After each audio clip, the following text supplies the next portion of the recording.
Yaoïsa Anoulia. Avant tout, j'espère que vous ne verrez pas dans mes propos un fond raciste ou d'autres éléments négatifs. Et je présente des excuses à ceux qui se sentiront blessés par mes propos. Aujourd'hui, je vais vous parler d'aliénation. On dit aliénation, aliénation, aliénation, c'est un mot qui revient souvent dans les expressions courantes de beaucoup de Noirs qui s'ouvrent à la véritable connaissance d'eux-mêmes. Mais c'est quoi l'aliénation? Et à quoi ça sert? Il est possible de se poser la question autrement en disant pourquoi on aliène les Noirs?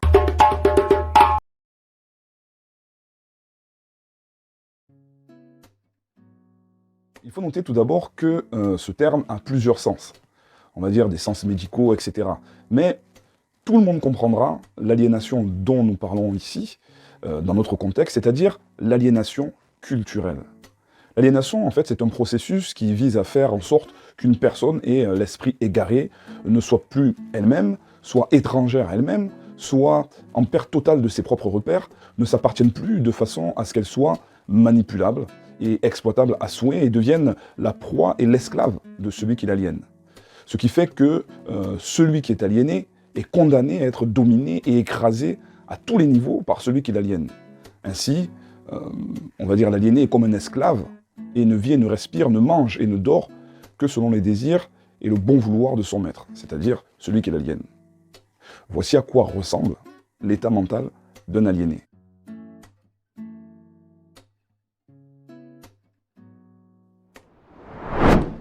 Pour aliéner en fait un peuple ou un groupe humain, il faut lui détruire tous ses repères, toutes ses références, de façon à ce que ce peuple, n'ayant plus de repères, soit en perte de repères et soit manipulable à souhait. Et quelles sont ces références? Quelles sont les références d'un peuple? Eh bien, c'est sa culture, sa langue, sa spiritualité, son histoire, ses traditions, etc. Et l'aliénation participe à la destruction d'un peuple. Voilà pourquoi Jean-Marie Adiafi, dans son livre intitulé « La carte d'identité » paru en 1980, dit « Celui qui veut assassiner un peuple détruira son âme, profanera ses croyances, ses religions, niera sa culture et son histoire. »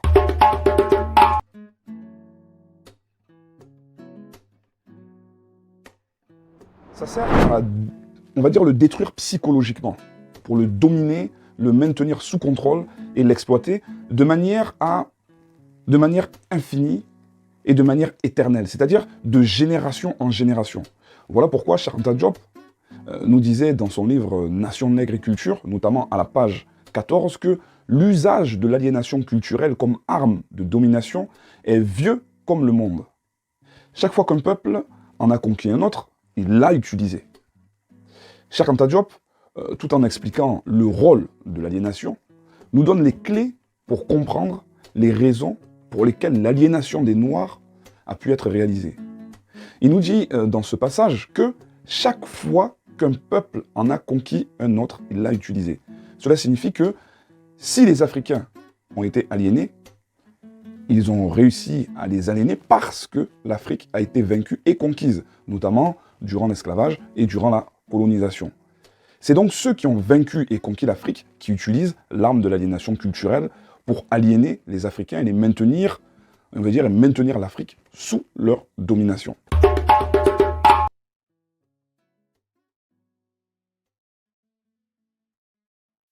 Et il n'y a qu'à voir quels sont les peuples et les institutions auxquels l'esprit des Africains est aliéné pour le savoir.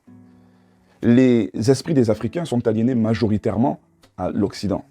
Et cela se voit dans la plupart des choses que les Africains essaient de faire. Des pâles tentatives et des copies d'un modèle occidental. Cela signifie donc que c'est l'Occident qui a majoritairement aliéné les Africains. Le monde arabe aussi a aliéné, on va dire, dans une certaine mesure, les Africains à sa façon, en les arabisant à des degrés divers. Le noir aliéné, esclave habitué à ses chaînes, oublie que ces chaînes, même dorées, restent des chaînes. Mais étant donné que l'aliénation des Africains est faite par l'Occident, c'est donc l'Occident qui utilise l'aliénation pour manipuler les esprits des Noirs à ses fins.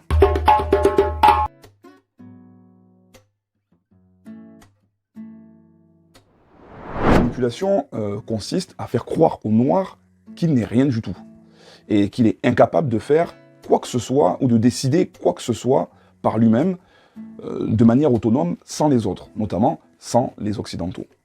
Voilà pourquoi l'Africain, dans ces derniers temps, a développé un messianisme vis-à-vis des Occidentaux. Ce qui fait que cet Africain pense nécessairement que sans l'Occident, il est vraiment incapable de se prendre en main. Et pour aliéner les Noirs, l'Occident le fait par tous les moyens. Par exemple, la falsification de l'histoire, par tous les moyens, avec des propagandes mensongères sur l'Afrique, via les médias, les livres, etc. Le contrôle des programmes de l'éducation nationale, destinés aux populations africaines, etc. Et je passe les différents assassinats et persécutions sournoises de toutes les personnes qui, par leur action, essaient de faire comprendre aux Noirs qu'ils peuvent être libres et autonomes et qui apprennent aux Noirs à se prendre en main. Exemple, Thomas Sankara, Lumumba, Malcolm X, Cheikh Anta Diop, etc. Voilà pourquoi Cheikh Anta Diop, victime consciente de toutes ces persécutions dans son effort de recherche historique, avait prévenu lors de la conférence donnée à Niamey au Niger en 1984 en disant « Nous menons et on mène contre nous le combat le plus violent même que celui qui a conduit à la disparition de certaines espèces. »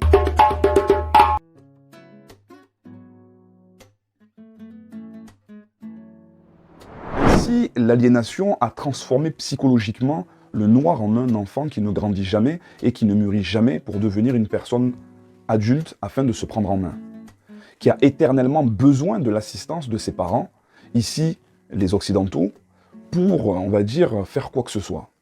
Or, un enfant qui ne grandit jamais, ce n'est pas normal, car cela signifie que cet enfant a un handicap.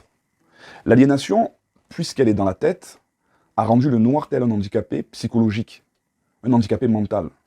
Voilà pourquoi mentalement, le noir se sent fondamentalement incapable d'arriver à quoi que ce soit par lui-même, tel un handicapé. Cheikh Anta Diop a encore parfaitement pointé et identifié cet aspect des choses en disant toujours, à la même conférence de Niamey en 1984,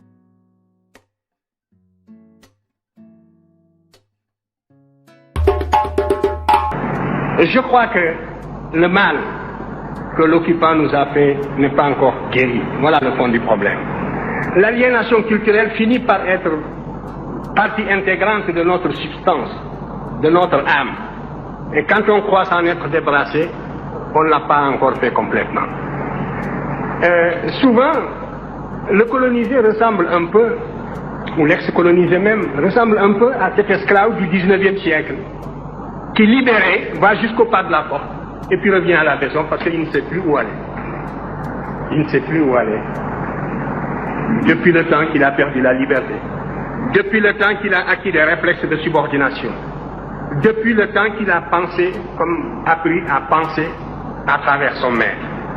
C'est un peu ce qui est arrivé aussi à l'intelligentsia africaine, dans son ensemble. Parce que, en dehors de quelques questions, toutes les questions que vous m'avez posées reviennent à une seule. Quand est-ce que les Blancs vous reconnaîtront-ils? Parce que la vérité sonne blanche. C'est cela. Mais c'est dangereux ce que vous dites. Parce que, si réellement l'égalité intellectuelle est tangible, l'Afrique devrait, sur des thèmes controversés, être capable d'accéder à la vérité par sa propre investigation intellectuelle, se maintenir à cette vérité jusqu'à ce que l'humanité sache que l'Afrique ne sera plus frustrée, que les idéologues perdront leur temps parce qu'ils ont rencontré des intelligences égales qui peuvent leur tenir tête sur le plan de la recherche de la vérité. Mais vous êtes persuadés que pour qu'une vérité soit valable et objective, il faut qu'elle sonne blanche. Ils ont un peu ces paroles de Cheikh Anta Diop. Il dit que le mal que l'occupant nous a fait n'est pas encore guéri. Voilà le fond du problème. Puisqu'il parle d'occupant, il nous signifie que l'Afrique est occupée et assiégée par les Occidentaux. Il parle ici du mal que l'occupant occidental fait à l'Afrique. Mais quel est ce mal profond? Il dit que c'est l'aliénation culturelle. Voilà pourquoi il poursuit en disant que l'aliénation culturelle finit par être une partie intégrante de notre substance, de notre âme, et quand on croit s'en être débarrassé, on ne l'a pas encore fait complètement. Il décrit l'aliéné comme une personne en perte de repères, puisque ses repères sont détruits. Et compare ensuite l'aliéné à un esclave puisqu'il dit souvent le colonisé ressemble un peu, ou l'ex-colonisé même ressemble un peu à cet esclave du 19e siècle qui est libéré, va jusqu'au pas de la porte et puis revient à la maison parce qu'il ne sait plus où aller. Il ne sait plus où aller depuis le temps qu'il a perdu la liberté, depuis le temps qu'il a acquis des réflexes de subordination, depuis le temps qu'il a appris à penser à travers son maître. C'est un peu ce qui est arrivé aussi à l'intelligentsia africaine dans son ensemble. À la fin de ce passage, il dit que l'ensemble des élites intellectuelles africaines est aliéné. Il décrit ensuite le caractère de cette aliénation en disant « Toutes les questions que vous m'avez posées reviennent à une seule. Quand est-ce que les Blancs vous reconnaîtront-ils parce que la vérité sonne blanche? Mais vous êtes persuadé que pour qu'une vérité soit valable et objective, il faut qu'elle sonne blanche. » Ce sont les mots de Cheikh Anta Diop. Mais que cela signifie-t-il? Eh bien, ça signifie que dans l'esprit noir aliéné, tant qu'un occidental, ce qu'on appelle communément un blanc, n'a pas donné un ordre et n'a pas dit ou affirmé quelque chose, le noir ne bouge pas et n'y croit pas. Voilà pourquoi le noir attend que le blanc dise et affirme de sa bouche que l'Afrique a une histoire, des civilisations, avant de pouvoir accepter ce fait. Voilà pourquoi le noir attend fondamentalement que le blanc lui dise que la civilisation pharaonique était noire. Car tant que le blanc ne l'aura pas dit, il sera toujours en doute sur cette vérité historique et tangible par des preuves concrètes qui existent encore. Voilà pourquoi, quand on dit au noir de retourner à sa spiritualité ancestrale, le noir attend fondamentalement que le blanc lui dise, à la télé, dans des livres ou dans des documentaires, que ses ancêtres n'étaient ni diaboliques, ni païens, ni polythéistes, etc. Avant de comprendre que ses ancêtres n'étaient ni diaboliques, ni païens, ni polythéistes, etc. Et faire le retour à la spiritualité ancestrale.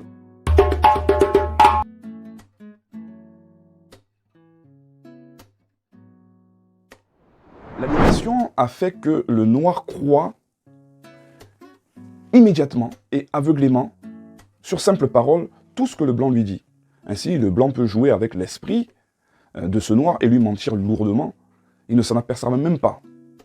Et il croira dur comme fer sans se poser aucune question, simplement parce que cette personne est blanche. C'est sur cette base de la croyance aveugle, c'est-à-dire de croire sans avoir vu, notamment au blanc, que l'occidental fait passer dans l'esprit du noir tous les mensonges possibles sur lui-même et sur l'Afrique. Au final, le but final de l'aliénation que l'occidental a mis dans l'esprit de l'Africain, c'est de faire en sorte que le noir croit qu'il est inférieur au blanc en toute chose. Et que le noir croit dur comme fer que l'homme blanc est tellement supérieur à l'homme noir, tellement fort, tellement puissant, tellement intelligent, tellement évolué, tellement qu'il est un dieu. Et beaucoup de noirs croient véritablement à ce mensonge. Voici le but final de l'aliénation culturelle. Faire en sorte que l'homme noir adore l'Occident. Les experts en communication savent bien le rôle que jouent les images sur leurs esprits, les neurones et sur le cerveau.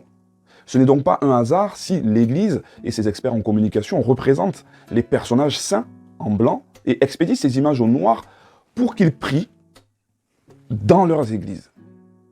À travers l'image divine, c'est en fait l'homme blanc que les noirs adorent, on va dire, dans leur subconscient, sans le savoir.